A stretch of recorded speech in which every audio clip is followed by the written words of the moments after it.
Okay, so it is mid-September 2020, and I've been lopping off the tops of the flowering parts of this Tulsi, and every time I chop them and I throw them in the chicken coop, and that freshens up the coop and deters pests, and at the same time this Tulsi bush is getting really, really lush, really bushy. And I've been harvesting a lot of mint, so it's really small right now. And amongst all these, this old bed, I started to grow some spring onions and some basil, Thai basil over there from cuttings, a hollyhock that's coming up, some when I was harvesting seeds, I kind of tapped on the box that I had the seeds, just in case there were any seeds for brassicas. So they're going there, and just various things. And over here, I noticed something was growing that's really nice looking. And before pulling out and thinking it's a weed, I checked it. And it's one of the varieties of mint, I believe, that I grew from seed, because 1, 2, 3, they're in a row, and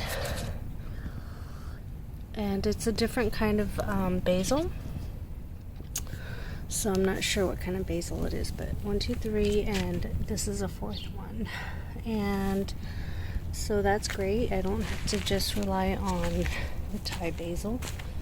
And here I have also several new cuttings from my Thai basil and some from the mint, and I just kind of grew them here. This is my second bed, as I stated, and so I sowed the seeds yesterday, and here I have cilantro. And I know it's kind of a hot season to be growing cilantro, but I kind of put this soil bag here to kind of give it some shade and relief. And lettuce Arctic King, I love that leafiness. It can be used to make wraps with. And Han Sai Tai, which is an Asian green here. And here I have F1 shallots, or a hybrid, so I can't collect seeds from that. It's not going to be true to type. And I just emptied the whole bag from Johnny's here, the little pouch of seeds. And then this is F1 conserver shallots still. So I love everything in the allium family. So I'm growing a ton of it in this bed. And here is Brussels sprouts, and a section here for more Brussels sprouts, but a different variety. And burpee DeCheco broccoli here. And American flag leek. I got that from a brand of seeds, organic seeds from Sprouts. And this is burpee bunching onions in this row, and I just made rows that go that way. And as they start to grow, amongst the leeks and things, I'll grow more lettuce, and I'm going to try to do some more of that succession planting. So I can, between the leeks, I can plant some, or between the rows, I can plant some extra things. And I'm hoping this will be ready by about winter. And then what I'll do is I'm gonna put a little hoop around this and protect this bed. So the hoop's gonna kind of make it a warm section here. And I have some marigold, and I'm going to do the same. I'm going to put a hoop around this bed to protect these because I know that I won't be able to save basil through the winter. And neither can I save the marigolds, and marigolds are great for pest control. So I'm going to do that. And let me swing this around. I have really nice papaya growing. It is just thriving. And it'll be double the size next year. And here is my canna lily, and it is growing really nicely. And been harvesting some, mowing the lawn and just dumping it here for ground cover. And here are my pink mums. They're growing really great. I took some cuttings and I put them in my experimental area, and they are coming up beautifully. I've been harvesting all this amaranth, making a wall for shade, and I've been harvesting it for the chickens and rabbits. And some more mums here, chrysanthemums, some rose cuttings.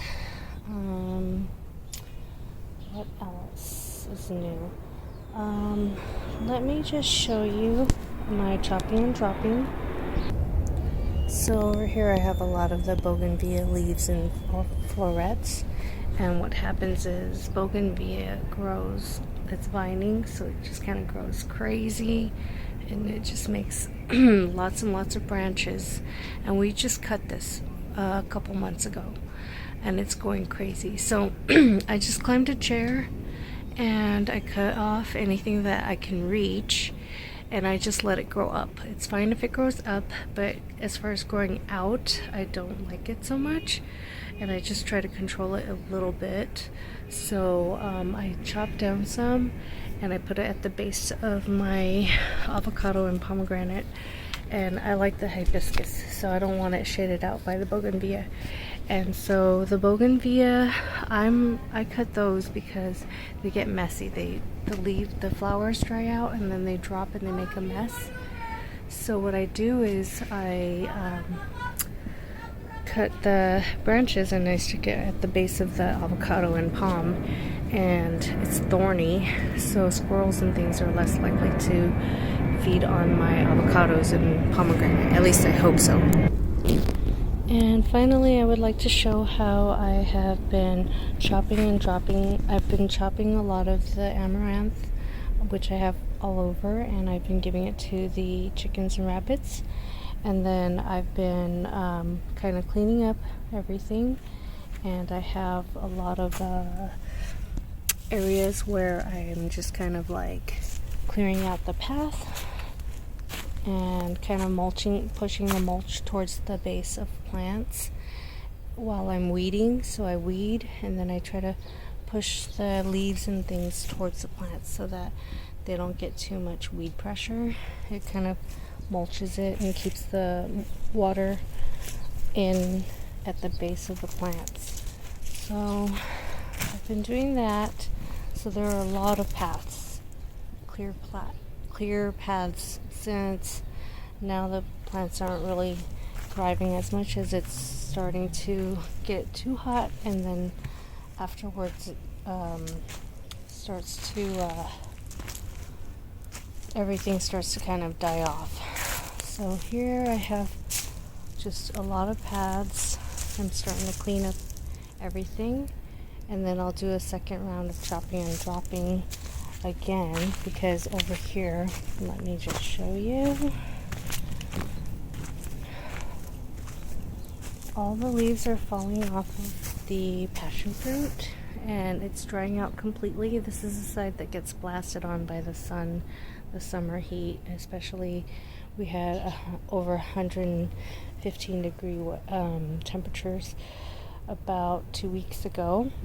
So everything's kind of dropping, and I'm gonna just cut all these vines and things like that and clear this section out under above this hoop that I have. And as for right now, it's still kind of thriving, and I still have a few passion fruit left on here, but I'm going to clean that up, chop and drop it onto these paths or around my fruit trees and such to protect them from the winter, and to mulch. And see, there are a lot of leaves down here that are dried, but I just raked some of this stuff out and spread it about, and it's already decayed. So that's chopping and dropping that I'm gonna do, and chop off some of that top part of the pomegranate. I've been shaving away at this edge of this lemon tree, the branches that stick out, so I have a clearer walking path. And eventually, coming up, I'm going to harvest as soon as the blooms start to turn brown, I'm going to harvest the sunchokes and just do a lot of cleaning up around here. And here's some thriving Cuban oregano. It has a great scent. I put it into spaghetti and stuff, along with basil. I just love to use as many greens as I can in all my foods. This has pretty good medicinal qualities. I should cover that soon for you so that we can have a little discussion on that. Okay, so that's all for now. See you in the next one. Please like, subscribe, and share. Thank you very much for watching.